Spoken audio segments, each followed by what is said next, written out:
ये दुर्गति नहीं। इसलिए भगवान ने कहा मुझे याद भी करते रहो, युद्ध भी करते रहो, अपने मन और बुद्धि को इस प्रकार से यदि लगाए रखोगे तो तुम परम गति को प्राप्त हो जाओगे, मुक्ति को प्राप्त हो जाओगे। इसमें कोई संशय की बात नहीं है। इसलिए भगवान कहते हैं ये जो स्थिति मैंने कही है ये एक दिन में आने वाली नहीं, अभ्यास करना पड़ता है। आप सोचो अंतिम समय में भगवान ध्यान करोगा, सारे बदमाशी करो, ये संभव नहीं है। तो आपने जैसे जैसे पूरे जीवन में किया वही बातें याद आएंगी। जब आप मृत्यु के शैया पर होंगे वही बातें याद आएंगी। आपने पाप किया, आपने धोखा दिया, जो भी आपने काम किया है वहाँ पड़े पड़े आपको सब यह बातें याद आ रही है, वो पाप याद आ रहे हैं, वो स्मृति होती है, आपको दुख होता है। तो आप फिर कहते हो देखो देखो देखो मुझे भयंकर ये राक्षस दिखाई दे रहे हैं, यमराज दिखाई दे रहा है, लंबे लंबे दांत वाले दिखाई दे रहे हैं। तो ये हमारे पाप के कारण ऐसा दिखाई देता है। तो ऐसा दिखाई देता है उसको, ये उसके लक्षण होते हैं। मृत्यु के समय आदमी का पता चल जाता है ये आदमी आगे कहाँ जाएगा। यदि उसके बुरे बुरे अनुभव रहते हैं, रोता है, चिल्लाता है, सांप काट रहे हैं, तो यमराज मुझे परेशान कर रहा है, बड़े भयंकर देव थोड़ा बैठ जाओ प्रवचन के समय नहीं आना, बैठे। तो ये इसको कहते हैं मृत्यु की सूचना। मृत्यु से पहले पहले जीव को वो लक्षण दिखाई देते हैं। पूर्व सूचना है, मृत्यु की सूचना है। जो आदमी भगवान को याद करता रहता है, पाठ करता रहता है, गुरु मंत्र का जप करता रहता है, और तो हंसी हंसी जाता है, तो खेल खेल में जाता है, गुरुदेव को याद करता है, भगवान को याद करता है, इष्ट को याद करता है, और बड़े सहज रूप से उसका शरीर छूटता है, हंसी हंसी वो शरीर छोड़ता है, तो कोई दुख नहीं होता। क्योंकि भगवान ने कहा था दूसरे अध्याय में, अर्जुन जिस प्रकार से हमारे कपड़े पुराने हो जाते, फट जाते हैं, तो हम उनको बदल देते हैं। बोले यही प्रक्रिया है शरीर की।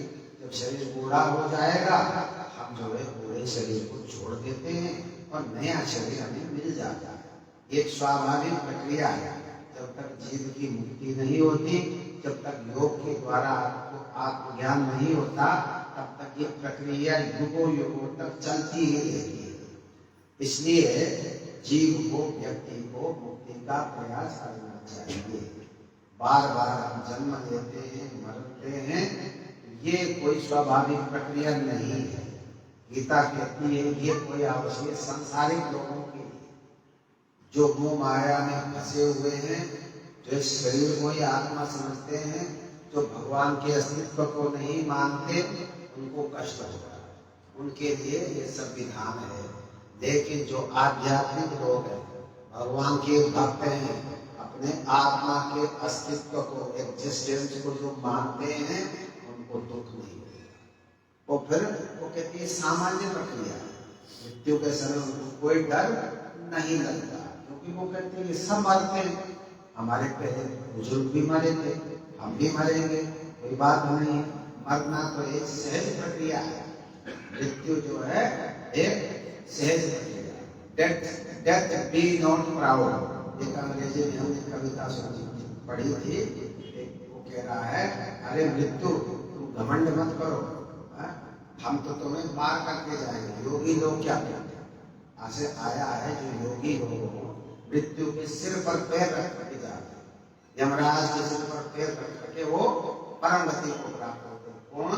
योगी राज, योगी लोग जिन्हें परमात्मा को प्राप्त होते हैं, वो मृत्यु से डरते ही नहीं। वो रोज मरते हैं, रोज पैदा होते हैं, उनके लिए मौत का कोई मतलब नहीं। शरीर को रोज छोड़ देते हैं, रोज धारण कर देते हैं। 1000 शरीर बना लेना, प्रभु जी कितने शरीर रोज बनाते हैं, रोज छोड़ते हैं।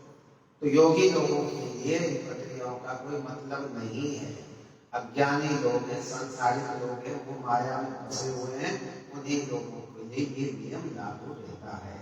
तो भगवान ने कहा देखो अर्जुन, ये जो मैंने बात कही है अंतिम समय में मेरा चिंतन करने की, इसके लिए तुम्हें ये अभ्यास करना पड़ेगा, शुरू से ही अभ्यास करना पड़ेगा, बचपन में ही अभ्यास करना पड़ेगा। धीरे धीरे लाइन आप खींच लें। जब आप बाल अवस्था में तभी से गीता पढ़ना शुरू करें, गुरु से मंत्र लेकर के उसको निरंतर आप जपते रहे।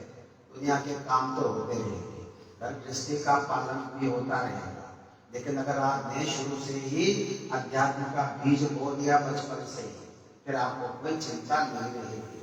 फिर आप जब मौका मिलता है अध्यात्म करते, मंत्र का जप करते, तो आपको कोई किसी प्रकार से दुख नहीं होता, गुरु कृपा बनी रहती है। तो भगवान कहते हैं, देखो अर्जुन, अभ्यास अभ्यास योगेन, अभ्यास योग युक्तेन चेतसा नान्यगामिना। जिसका चित्त इधर उधर नहीं जाता है, अभ्यास करता है परमात्मा के ध्यान में जो रहता है, ऐसा पुरुष निश्चित रूप से परम गति को प्राप्त होता है। और क्या करना चाहिए? भगवान कहते हैं प्रयाण काले मनसाचा। प्रयाण का मतलब मृत्यु।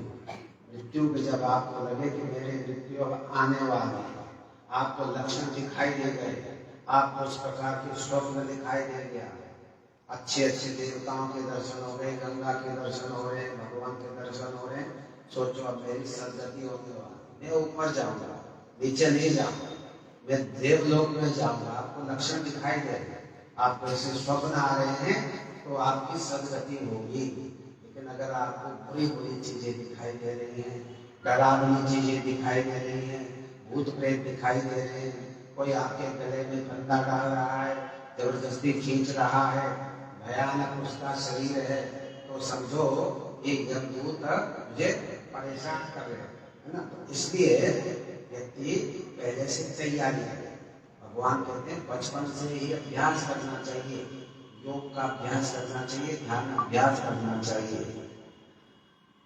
तो मृत्यु के समय मन को एकत्रित करकर अटल अविचलित मन को करके योग बल से, माने ध्यान करके, शरीर को सीधा करके क्या करें? भ्रुवोर मध्य प्राणमावेश संयत। जो हमारे प्राण हैं, हृदय से लेकर के, हर्ष से लेकर के आपके बाहर तक जाते हैं, उसको प्राण कहते हैं। हृदय प्राण 5 प्रकार के वायु होते हैं, वैसे 10 प्रकार के होते हैं, लेकिन 5 जो है मुख्य प्राण, इसको कहते हैं प्राण, अपान, समान, उदान और ध्यान। प्राण जो रहता है हृदय से, हर्ष से लेकर के नासिका के 12 अंगों तक रहता है। इसके संसार का इतनी अवधि है, श्वास यहाँ से प्राण से लेते हो, हर्ष से पंपिंग होती है, लेते हो फेफड़े से और बाहर छोड़ते हो। जो योगी लोग होते हैं उनकी सांस लंबी होती है, वो तो मूलाधार तक सांस लेते हैं, लंबी सांस लेते हैं, यहाँ कुंडलिनी शक्ति है, उनकी सांस लंबी होती है, वो अभ्यास करके अपने सांस को लंबा। इसलिए यहाँ भगवान कहते हैं अपने सांस को मृत्यु के समय भ्रू मध्य में एकत्रित कर ले, प्राणायाम करके सारे जो 5 प्रकार के प्राण हैं, प्राण, अपान, समान, उदान, व्यान, इनके अलग अलग कार्य हैं। प्राण रहता है जो आप सांस लेते हैं, अपान होता है नाभि से नीचे मोटे तक पैर, इसको कहते हैं अपान, प्राण अपान। समान, समान उसको कहते हैं जिससे आपका भोजन पचता है, नाभि में रहता है, इसको कहते हैं समान वायु। और एक होते उदान वायु, कंठ में रहता है। जब हमारी मृत्यु हो जाती है, ये उदान वायु के सहारे से लोग बाहर निकल जाते हैं, हमारी जीवात्मा बाहर निकल जाती है। और एक होती व्यान वायु, जब शरीर छूट जाता है 2-3 घंटे तक शरीर गर्म ही रहता है और शरीर फूल जाता है। अगर व्यान वायु नहीं होगी तो शरीर नहीं फूलेगा, लकड़ी थोड़ी फूलती है ना। इसलिए शरीर छोड़ने के बाद भी 2 घंटे 3 घंटे तक वो व्यान वायु रहती है। इसलिए कुछ लोग अपने अंगों को दान कर देते हैं, शरीर छूट जाए मेरे अंग निकाल देंगे, तो आधा घंटा 2 घंटे तक शरीर गर्म रहता है, तुरंत वो लोग दान कर देते हैं, अंग दान करते हैं। तो ये 5 प्रकार के वायु हैं। भगवान कहते हैं जब शरीर छोड़ने लगे, साधक अपने प्राणों को इकट्ठे करो और भूमध्य में ले जाओ, भ्रुकुटी में ले जाओ, सांस के ऊपर यहाँ पर ये गुरु का स्थान है, ये जो है जीवात्मा का स्थान है, ये वहां पर अपने प्राणों को ऊपर कर दे, इकट्ठे कर दे और उस परम पुरुष को याद करें। वो परम पुरुष कैसा है, जिसको वेद जो है अक्षर कहते हैं, जिसके लिए बड़े बड़े संत महात्मा तपस्या करते हैं, संयमित जीवन जाते हैं, जंगलों में रहते हैं उस परमात्मा की प्राप्ति के लिए, तो वो है परमात्मा का परम पद। इसलिए अर्जुन अपने सारे इंद्रिय द्वारों को रोक करके, अपने मन को हृदय में स्थापित करके, अपने प्राण को भ्रिकुटी में खींच दे और इसके बाद क्या करे, ओम इत्येकाक्षरम ब्रह्म। जब शरीर छोड़ने लगो तो आप भगवान के नाम का उच्चारण ओम प्रणव करो। लेकिन आप जपते, हम तो ओम नहीं जपते, हम तो राम जपते, कृष्ण जपते, हरिपा जपते, किशोर जपते, तो वो भी सब चले जाते हैं। ओम में सब कुछ आता है, भगवान के जितने भी नाम हैं वो सब ओम में समाहित हो जाते हैं। इसलिए ओम एक सामान्य है सबके। ओम तो सारे बोलते हैं, जैन भी ओम बोलते हैं और बौद्ध भी ओम बोलते हैं, हम भी ओम बोलते हैं, आर्य समाजी भी बोलते हैं, सनातनी भी बोलते हैं। हमारे हिंदू धर्म में कोई ओम को छोड़ता नहीं। ओम वाहेगुरु है जी, ओम एक ओमकार, ओमकार ओम। तो ओम जो है प्राचीन शब्द, वैदिक शब्द। तो यहाँ भगवान कहते हैं ओम का उच्चारण करें। अगर आप ओम का उच्चारण नहीं करते हो, किसी देव मंत्र, गुरु मंत्र का जाप करते हो, वो भी ओम का ही हिस्सा है। आप राम कहते हो, कृष्ण कहते हो, शिव कहते हो, अजपा जप करते हो, जो भी देवी का देवता का किसी का भी करते हो, वो सब ओम का ही वाचक है। तो भगवान कहते हैं ओम इस एकाक्षर का उच्चारण करें अंतिम समय, और मुझे याद भी करें। याद, भगवान कहते मुझे याद, या भगवान अपने बारे में कहते हैं, भगवान कृष्ण कहते हैं मेरा जो स्वरूप है, मेरा जो रूप है, उसको याद करें। लेकिन ये जरूरी नहीं कि कृष्ण को ही करे, आप तो दूसरे के भी भक्त हैं। तो भगवान ये नहीं कहता कि आप प्रभु जी के ध्यान कर रहे हो, मेरा ध्यान नहीं कर रहे हो, भगवान नाराज नहीं करे, ऐसा कुछ नहीं। भगवान में ये भेदभाव नहीं है। आप किसी भी भगवान का ध्यान करते हो तो भगवान को मान्य है, चलेगा। आप किसी का भी ध्यान करते तो भगवान कहते हैं उसका नाम ले और उसका चिंतन करें, उसके स्वरूप का चिंतन करें, आकृति का चिंतन करें, भगवान का सगुण रूप का ध्यान करें। अगर आप सगुण रूप नहीं मानते हो, आप निर्गुण को मानते हो, निराकार को मानते हो, तो अपने आत्म तत्व का ध्यान करें। जो हमारी आत्मा है, जो अजर अमर है, अजन्मा है, उस आत्मा का हम ध्यान करें। प्रकाश स्वरूप है, ज्ञान स्वरूप है, सर्वव्यापक है, नित्य है, ऐसा जो हमारी आत्मा है उसका ध्यान वो लोग करते हैं जो निराकार को मानते हैं। लेकिन हम लोग तो अधिकतर साकार को मानते हैं, भगवान के अवतारवाद को मानते हैं। भगवान रूप धारण करता है, ये भगवान भक्तों के कल्याण के लिए रूप धारण करते हैं। तो उनका यदि हम चिंतन करते हैं तो वो परमात्मा का ही चिंतन है। तो भगवान कहते हैं ओम का उच्चारण करें, बोले और मुझे याद भी करे, मेरे शक्ल को, मेरी आकृति का ध्यान भी करे। ऐसा जो कोई करेगा तो कहते हैं वो फिर मुझे प्राप्त हो जाता है, परम गति को प्राप्त होता है। ऐसा व्यक्ति शरीर छोड़ता है समय में, उसकी मुक्ति हो जाती है, परमात्मा के धाम को वो प्राप्त हो जाता है। अर्जुन, जो व्यक्ति बचपन से निरंतर अनन्य चित्त होकर, अनन्य चित्त का मतलब ये होता है, एक तो आप भगवान को मानते हो, भगवान सारे भगवान हैं, आप इस मंदिर में भी गए, इस मंदिर में भी गए, उस मंदिर में गए, जाओ कोई बात नहीं, लेकिन साधना के लिए आपको एक जगह चित्त लगाना पड़ेगा, एक ही भगवान को मानना पड़ेगा। उसको कहते हैं अनन्य चेता, अनन्य चित्त। दूसरी जगह चित्त नहीं लगाना है। जिसको आपने माना है या गुरु ने कहा ये तुम्हारा इष्ट है, या तुम्हारी आत्मा ने कहा ये मेरा इष्ट है, अब उसमें कोई बदलाव नहीं करना है कि कुछ दिन के बाद अपने इष्ट को बदल दो, नहीं। जिसको आपने मान लिया है आखिरी तक उसी को मान, उसको कहते अनन्य चेता। अनन्य चित्त होकर के अर्जुन सततम जो लगातार परमात्मा का ध्यान करता है, प्रतिदिन करता है, हे अर्जुन ऐसे जो निरंतर मुझसे जुड़ा हुआ व्यक्ति है उसको तुम्हें सहज प्राप्त हो जाता है, मेरा उसका साक्षात्कार बना लेता है, वो मुझे देख लेता है, मैं उसको देख लेता हूँ। लेकिन जिसकी इस प्रकार की धुन लगी हुई है ऐसे व्यक्ति के लिए मैं कभी ओझल नहीं होता हूँ, ये भगवान कहते हैं। और देखो अर्जुन, जो मुझे प्राप्त कर लेता है तो इस संसार में दोबारा नहीं। ये संसार कैसा है? दुखालय अशाश्वत, कहती है संसार दुखों का घर है। यहाँ जो भी आया है दुख में ही रहता है। थोड़ा बहुत किसी को कम दुख है, किसी को ज्यादा है। जितना ज्ञानवान है उसको कम दुख होता है, जो अज्ञानी है उसको दुख ज्यादा है। एक आदमी अनपढ़ है, शास्त्र भी नहीं जानता, वो ज्यादा दुखी रहता है।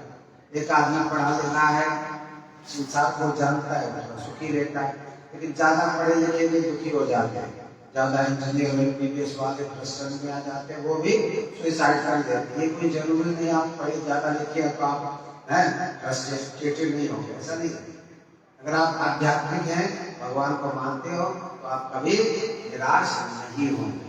लेकिन फिर ये है जितना जितना ज्ञान का क्षेत्र बढ़ेगा उतना उतना आपका सुख बढ़ेगा, आपको शांति मिलेगी। इसलिए भगवान कहते हैं कि धीरे धीरे अपने ज्ञान को बढ़ाना चाहिए। जो निरंतर मेरा चिंतन करता है उसको मैं सहज ही सुलभ हो जाता हूँ, वो मुझसे दूर नहीं है और मैं उससे दूर नहीं। रब तो ये तो दूर नहीं, तेरा भी कसूर नहीं। वाली आंखा जेड़ी और बीच नूर नहीं। पंजाब में कहा करते भाई, हमारे सत्संग तो पंजाब हरियाणा सब एक का ही है। हमारे द्रौपदी माता जी पंजाब में, प्रभु जी के पंजाब के सभी लोग पंजाबी थे, पंजाब के थे। तो सत्संग वहाँ चलता था अमृतसर में, लाहौर में, पुरानी बात है। तो इसलिए गुरुदेव कहा करते हैं कि परमात्मा तो हमारे अंदर है, लेकिन हमें दिखाई नहीं देते क्योंकि हमारे आंखों में वो रोशनी नहीं है, मैंने दिव्य दृष्टि नहीं है। दिव्य दृष्टि को प्राप्त करने के लिए आपको जप और ध्यान करना। जब करेंगे 2 घंटा, यानी कि 5 मिनट में फॉर्मेलिटी कर दी होगी, जल्दी चले मंदिर में गए, उसमें गए इसमें चले, हाँ मैंने भक्ति कर ली। भक्ति का मतलब है, भक्ति कहते हैं एक तो भगवान मानो, भगवान कहते एक भगवान को, उसी को अन्य तक मानो। अगर आप बदल देते हो, भगवान कहते फर्जी देते हैं। अभी तो मेरे पास था, अब मेरे पेट का पेट भर गया, दूसरी जगह चला गया। एक गुरु बनाया, दूसरा गुरु बनाया, वहां से आपका पेट भर गया, फिर तीसरा बनाया। ऐसे ही मंदिर मंदिर जाते हो, वैष्णो देवी जाते हो, वहां जाते हो, वहां जाते हो, वहां तीर्थ में जाना कोई बुरी बात नहीं है, लेकिन आपको लाभ होगा बैठ करके उस भगवान का चिंतन करने से। तीर्थों में कहीं नहीं भगवान मिलते हैं, ठीक है, आपकी आस्था है जाए, कोई दिक्कत नहीं। लेकिन तीर्थों में भी देखो मर जाते हैं, मृत्यु हो जाती है। कहीं चले जाओ तीर्थों में इतनी गंदगी, सब जो कुछ भी, जो कुछ न देखो तो ही अच्छा है। इसलिए योग में ये कहते परमात्मा तो अंदर है, शिव अंदर ही है। भगवान कहते पत्थरों में देखते हैं शिव को, शिव तो वास्तव में हमारे अंदर है। यदि हमें ढूंढना आ गया तो वो मिल जाता है। कैसे मिलेंगे? जप करना, जप करना पड़ता है। 2 घंटे 2.5 घंटे जप करो गुरु मंत्र का, तो भगवान आपको अपने आप वही मिल जाएंगे घर के अंदर से ही प्रकट हो जाएंगे। इसको कहते हैं योग। योग का मतलब जो परमात्मा से आपका वियोग हुआ है वो परमात्मा मिल जाएगा। गीता में भगवान ने कहा, अर्जुन कम विद्या योग संयोग वियोगम योग संगीतम। अर्जुन, एक ऐसी विद्या है जिसका नाम योग विद्या है, उसको व्यक्ति को, हर व्यक्ति को जानना चाहिए। ये विज्ञान है, कला है, सबसे बड़ा ऊंचा ज्ञान है, कहते हैं उसको जानना चाहिए। क्या होगा उससे? कहते हैं जो दुखों का संयोग बना हुआ है हमारे जीवन में, पग पग पर दुख हैं, तो सारे दुख उस योग विद्या के जान लेने पर सारे दुख मिट जाते हैं। जन्म मरण का चक्र तो छूटता ही है, छोटे छोटे दुख भी दूर हो जाते हैं। आपके शारीरिक दुख दूर हो जाते हैं योग करने से, प्राणायाम करने से, आसन करने की। तो एक छोटे किस्म का दुख, लेकिन बड़े किस्म के दुख तो ये है मृत्यु, जन्म मृत्यु जरा व्याधि, ये मोटे मोटे दुख है, ये सबको प्राप्त होते हैं, सबको मिलते हैं। शरीर आत्मा स्वस्थ हो जाए फिर कहते हैं मुझे क्यों करना है, मुझे क्यों सत्संग में जाना है, मुझे क्यों योग करना है, मुझे तब मैं तो स्वस्थ हूँ। लेकिन कोई भी व्यक्ति स्वस्थ नहीं है, हर व्यक्ति को मृत्यु का भय होता है, इसलिए भगवान कहते हैं जो निरंतर मेरा चिंतन करता है मैं उसको सहज सुलभ होता हूँ। इसलिए योग में गुरुदेव कहते हैं मंत्र का जप करो, 2 घंटे जप करो, 1 घंटा ध्यान करो। हमारे गुरुदेव कहते हैं चाहे गृहस्थ में कुछ भी काम करते हो, दुकानदार हो, अध्यापक हो, टीचर हो, बिजनेसमैन हो, लेकिन 2.5-3 घंटे आप निकालो, 24 घंटे में से 2.5 घंटे 3 घंटे निकालो, 1/10 हिस्सा, जैसे आमदनी का 1/10 धर्म कर्म में लगाना चाहिए, कहते हैं ना 1/10 निकालो। ऐसे ही समय का 1/10 भाग अपने आत्मा के कल्याण में लगाइए, जाप और ध्यान में लगाइए। जो गुरु ने जप दिया, आपको नाम दिया है, उसका ध्यान करें। 3 घंटे हमारे गुरुदेव की आज्ञा है, पर कलयुग में तो 3 घंटा बड़ा मुश्किल है, सबके गोडे फूट गए हैं, सबके खराब हैं, सब कमजोर हो गए, हड्डी वड्डी कमजोर हो गई है। फिर भी जितना हो जाए उतना करना चाहिए, लेटे लेटे करो, बैठे बैठे करो, नहाए करो, बिना नहाए। हमारे गुरुदेव ने कहा कोई बात नहीं, बूढ़े हो गए, कोई बात नहीं, हाथ टूट गया है, पैर टूट गया है, तकलीफ हो गई, कहते शवासन में सीधे लेट जाओ, मंत्र का जप बिना नहाए नहीं करो, सूतक हो गया, पातक हो गया, कोई भी कर सकते हो आप। कहाँ गए वो ममता देवी? नहीं, अच्छा, सूतक वाले भी जो है सो जाती है। गुरुजी कहते हैं सूतक वाले भी जब करें, कहते गुरुजी सूतक हो गया, चलो हमें तो मत छू, लेकिन भगवान का नाम तो जप सकते हो। पातक हो गया, मृत्यु हो गई परिवार में, रिश्तेदारी में, कोई बात नहीं, जब तक भी करो। और कोई काम नहीं होता, धार्मिक काम नहीं होता, मंदिर में नहीं जाना चाहिए, पूजा पाठ नहीं करनी चाहिए, लेकिन ये तो अध्यात्म साधना है, ये तो आत्मा की ऊर्जा है, इसको आप कर सकते हो। हमारे गुरु जी कहते हैं कोई सूतक नहीं, कोई पातक नहीं, बिना नहाए नहीं करो, लेटे लेटे करो, चलते चलते करो, हर समय। तो ये अजपा जैसे जो मंत्र होते हैं इसमें ये खुलापन है, आप हर समय अध्यात्म से जुड़े रह सकते हो। ये गुरुओं का मंत्र, ये हिमालय की विद्या है। हमारे गुरुदेव ने ऋषियों को भी वही दिया है, जो बड़े बड़े संत महात्माओं को जो ज्ञान दिया जाता है, जो रास्ता दिया जाता है, वो योगी लोग, बड़े बड़े महाप्रभु जी, हमारे गुरुदेव जी, इन्होंने भेदभाव नहीं किया कि हमारे लिए विरक्तों के लिए कोई दूसरा मंत्र दिया हो, आपके लिए कोई दूसरा मंत्र दिया हो, ऐसा नहीं, सबको एक जैसा मंत्र दिया है। जो कोई इसका अभ्यास करेगा, चाहे वो गृहस्थी है, चाहे वो विरक्त है, सबको लाभ होगा। 2-2.5 घंटा हर व्यक्ति को निकाल ही लेना चाहिए, और इससे हमारे सब द्वंद्व दूर होते हैं। भगवान का जो मुझे याद करता रहता है, मैं फिर उसके लिए सुलभ रहता हूँ। यो मां पश्यति सर्वत्र सर्वं च मयि पश्यति तस्याहं न प्रणश्यामि स च मे न प्रणश्यति। भगवान कहते हैं जो मुझे हर जगह देखने की कोशिश करता है, मंत्र का जाप करता है, तो कहते हैं कोई उससे ओझल नहीं होता, वो मुझसे ओझल नहीं होता है, हमारा उनका आमना सामना बना रहता है, ऐसे भक्त के साथ। ये भगवान, इसके लिए जरूरी होता है हम मंत्र जप करते रहे, भगवान का चिंतन करते रहे। बाकी दुनिया के काम तो सब करते हैं, खाना पीना, उठना बैठना सोना, ये तो थोड़ा बहुत काम करना ही पड़ता है व्यक्ति को, लेकिन हमारा ध्यान अंदर की ओर होना चाहिए। तो भगवान ने कहा देखो व्यक्ति को ऐसा करना चाहिए।